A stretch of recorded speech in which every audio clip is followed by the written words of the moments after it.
In this video series, we are pleased to introduce some of the writings of Dion Fortune to you.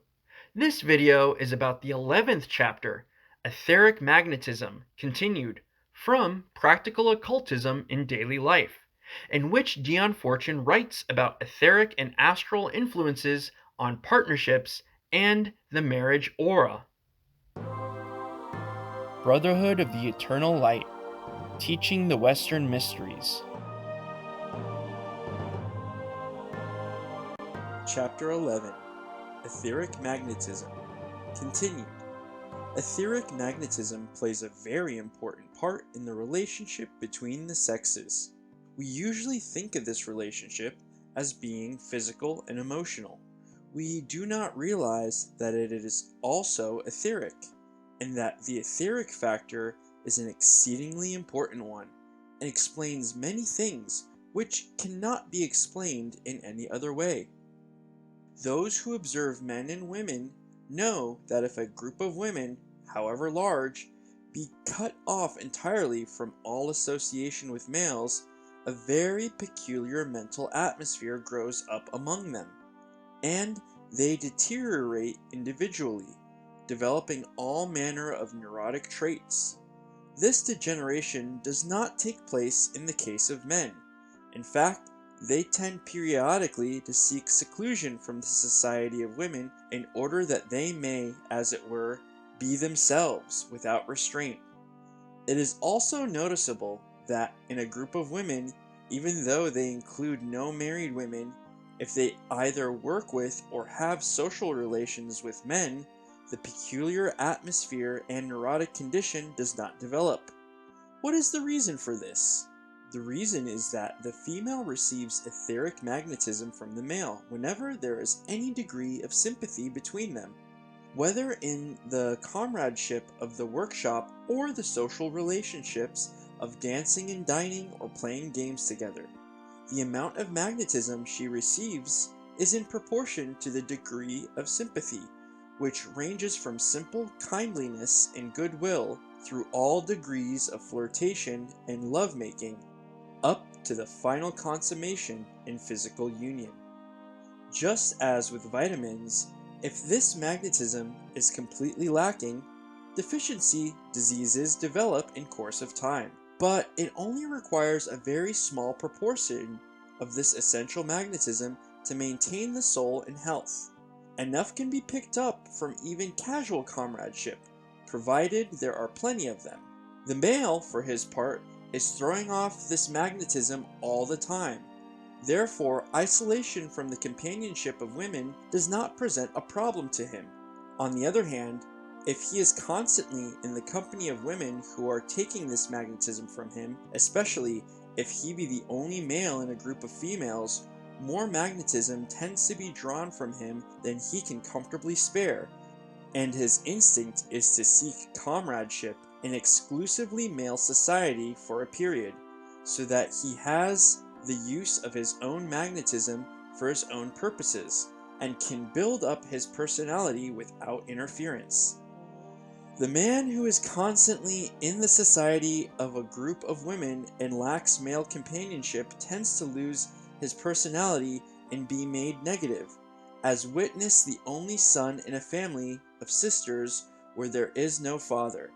It has often been pointed out that there is a curious discrepancy in the relationship of the sexes, in that although the male has a definite physical need of the female has no such need of the male. But this discrepancy is more apparent than real, for the female has just as definite an etheric need of the male as he has a physical need of her. It is this fact that holds incompatible couples together in the most surprising manner. One would think that their relationship would be a cause of nothing except mutual discomfort, and that they would be far happier apart. But as a matter of fact, they have a curious need of each other, and are not content when separate. This tie remains and binds even when there has been legal divorce, until such time as both parties have formed fresh relationships. It is curious how much profound sex psychology was embodied in the old divorce law of England, which had grown up like the rest of the common law, out of precedent and experience. That law declared that if adultery were condoned, that is to say, if the guilty party were received back into the marriage relationship again, there could be no divorce in respect of that offense. This is sound esoteric psychology.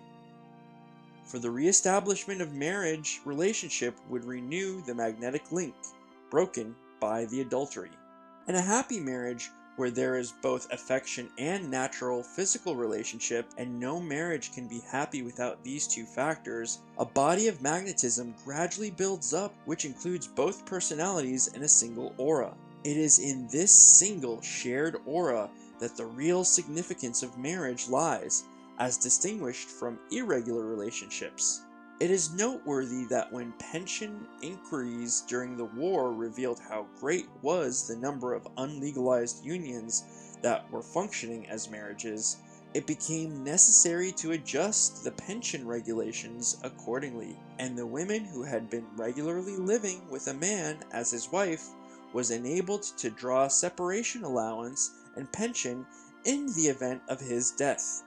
These unlegalized unions held for better or for worse with exactly the same qualities of endurance as those that were recognized by church and state.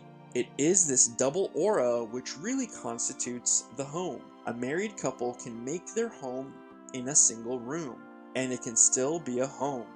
They can make it in a caravan that moves on every day. They cannot make it, however, where there is no continuity of abiding place, for the magnetism includes the objects in daily use.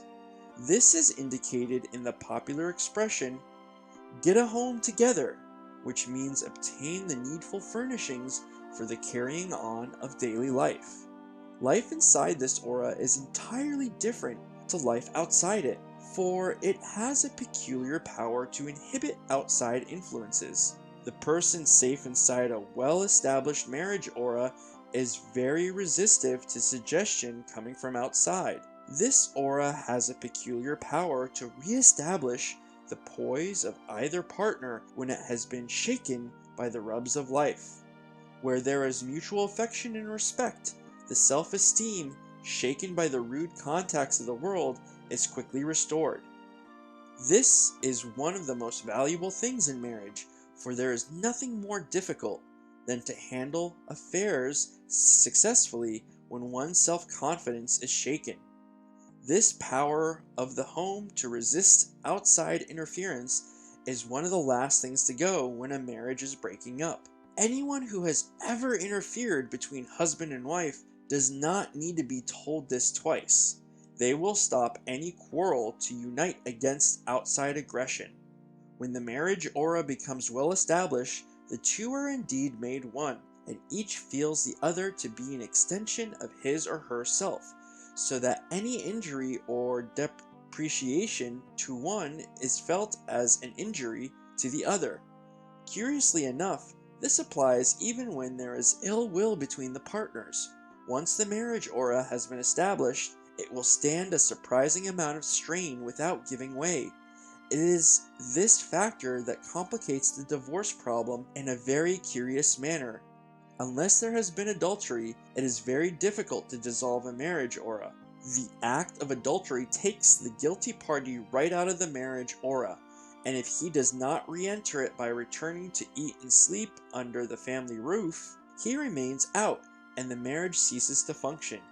Here again, the common law speaks esoteric truth when it divorces from bed and board, for it is a curious fact that to eat with a person establishes a psychic link.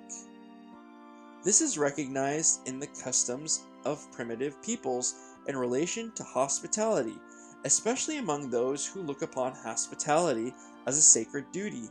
The man with whom they have eaten is safe from attack for several hours after he leaves their camp, that is to say, until the food within him is digested. When a married couple reaches the point when they take their meals separately, as well as occupy separate rooms, there is very little left of the marriage aura. The magnetism of the common meal is very potent.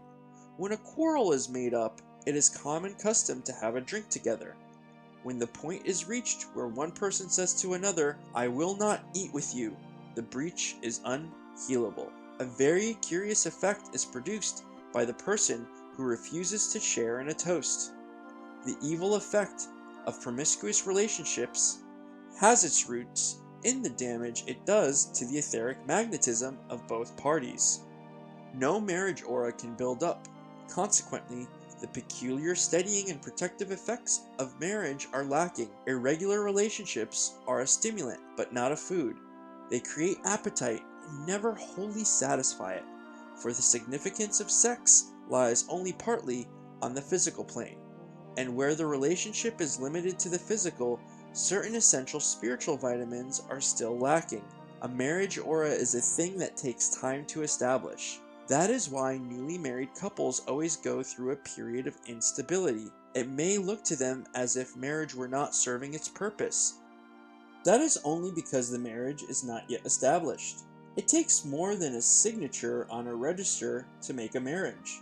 Normally, when the marriage is a love match, the first emotional rush carries them over this tentative period, and by the time the emotions are cooling down to normal, the development of the aura is well underway, and the first quarrels end in reconciliation, not separation, because the partners to the marriage discover that they have an indefinable need of each other.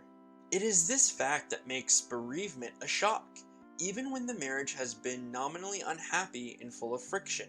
People may laugh at the grief of widows and widowers who are notorious for doing nothing but fight with their respective spouses, but nevertheless the sense of loss may be perfectly genuine.